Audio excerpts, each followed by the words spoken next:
महाराष्ट्र के उप मुख्यमंत्री अजीत पवार का आज निधन हो गया। आज सुबह अजीत पवार का प्लेन बारामती एयरपोर्ट के पास दुर्घटनाग्रस्त हो गया, जिसके चलते अजीत पवार और प्लेन के अंदर मौजूद सभी लोगों की जान चली गई। और जैसे ही इसकी जानकारी सामने आई, उसके बाद पूरे राज्य में शोक की लहर फैलने लगी। अजीत पवार की अगर बात करें तो अजीत पवार ना सिर्फ एक बड़े नेता थे, बल्कि लोगों तक पहुंचने वाले एक काफी अच्छे नेता थे। और इसी के चलते जैसे ही उनकी मौत की खबर आई, उसके बाद राज्य के अलग अलग जगहों से उनके जो कार्यकर्ता हैं, उनके रोने की तस्वीरें भी आने लगी। और अब उनके फ्यूनरल को लेकर भी जानकारियां सामने आ रही हैं। जानकारी के अनुसार अजीत पवार का जो अंतिम संस्कार है वो कल कर दिया जाएगा। हालांकि जो जानकारी पहले आई थी, उस जानकारी के अनुसार अजीत पवार का अंतिम संस्कार आज शाम को ही होना था। उनके पारिवारिक घर बारामती के काटेवाड़ इलाके में जो घर था, वहां पर उनका अंतिम संस्कार होना था। लेकिन अब जो जानकारी सामने आई है, उस जानकारी के अनुसार उनका जो अंतिम संस्कार है कल 11 बजे विद्या प्रतिष्ठान का जो मैदान है वहां पर किया जाएगा। और ये भी कहा जा रहा है कि प्रधानमंत्री नरेंद्र मोदी और देश के गृह मंत्री अमित शाह भी अजीत पवार के अंतिम संस्कार के लिए बारामती आने वाले हैं। आपको बता दें कि आज सुबह अजीत पवार के प्लेन ने मुंबई से उड़ान भरी थी बारामती के लिए, और लगभग 8:45 पर उनका जो प्लेन है वो दुर्घटनाग्रस्त हो गया। जो कहा जा रहा है उसके अनुसार कोई तकनीकी फॉल्ट या फिर विजिबिलिटी कम होने की वजह से यह दुर्घटना हुई है,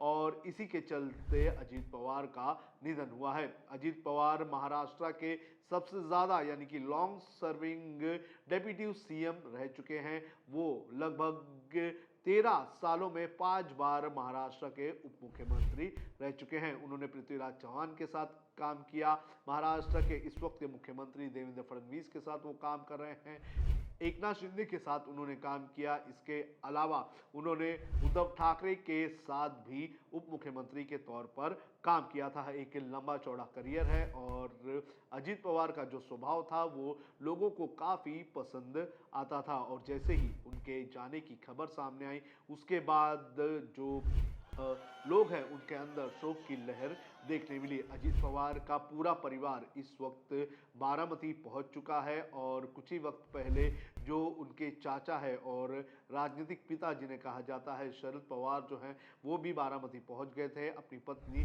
प्रतिभा पवार के साथ। इसके अलावा उनकी पत्नी जो सुनेत्रा पवार है, जो कि राज्यसभा सांसद हैं, वो दिल्ली में थी, और सुप्रिया सुले वो भी दिल्ली में थी, जो अजीत पवार की चचेरी बहन है, वो भी साथ में अब बारामती पहुंच चुके हैं। आपको बता दें कि सबसे पहले जब ये खबर आई कि अजीत पवार के प्लेन का दुर्घटनाग्रस्त हो गया है, तो तुरंत रोहित पवार वहां पहुंच गए थे। रोहित पवार अस्पताल पहुंचे, और वहां पर उस वक्त अजीत पवार का शव रखा हुआ था।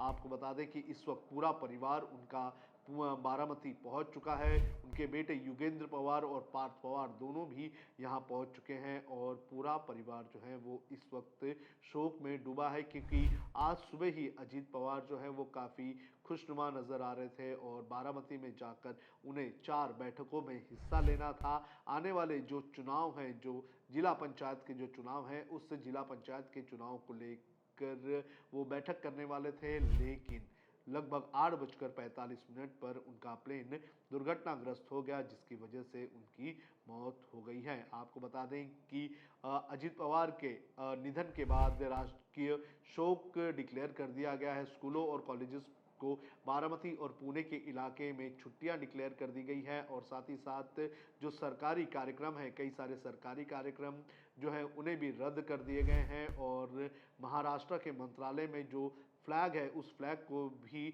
आधी ऊंचाई पर जो है रखा गया है, और 3 दिन के लिए राजकीय शोक जो है वो डिक्लेयर कर दिया गया है। आपको इतना ये भी बता दें कि जो लोकसभा है वहां पर भी अजीत पवार को आज सुबह श्रद्धांजलि दी गई, क्योंकि अजीत पवार जो हैं वो सांसद भी रह चुके हैं। 10वीं जो लोकसभा थी उसके वो सांसद भी रह चुके हैं, और काफ़ी लंबा चौड़ा उनका करियर रहा है। हालांकि जब उन्होंने शरद पवार के साथ बगावत की थी तो उनका विरोध भी हुआ था, लेकिन उन्होंने हमेशा ही अपने चाचा के साथ रिश्ते अच्छे रखे और उनका परिवार हमेशा से ही इंटैक्ट रहा था। हालांकि राजनीतिक डिफरेंसेस उनके उनके चाचा के बीच हो गए थे, लेकिन परिवार हमेशा से ही साथ था। दोनों ही पार्टी के कार्यकर्ताओं को यह उम्मीद थी कि एक दिन चाचा और भतीजे एक साथ आ जाएंगे, जो कि पुणे के चुनाव में हमने देखा भी था। लेकिन बड़े स्टेज पर दोनों एक साथ आएंगे ऐसी उम्मीद लगाई जा रही थी और उसी के पहले अजीत दादा इस तरह से दुनिया से चले गए हैं, जिसको लेकर लोगों के अंदर एक शोक की लहर है।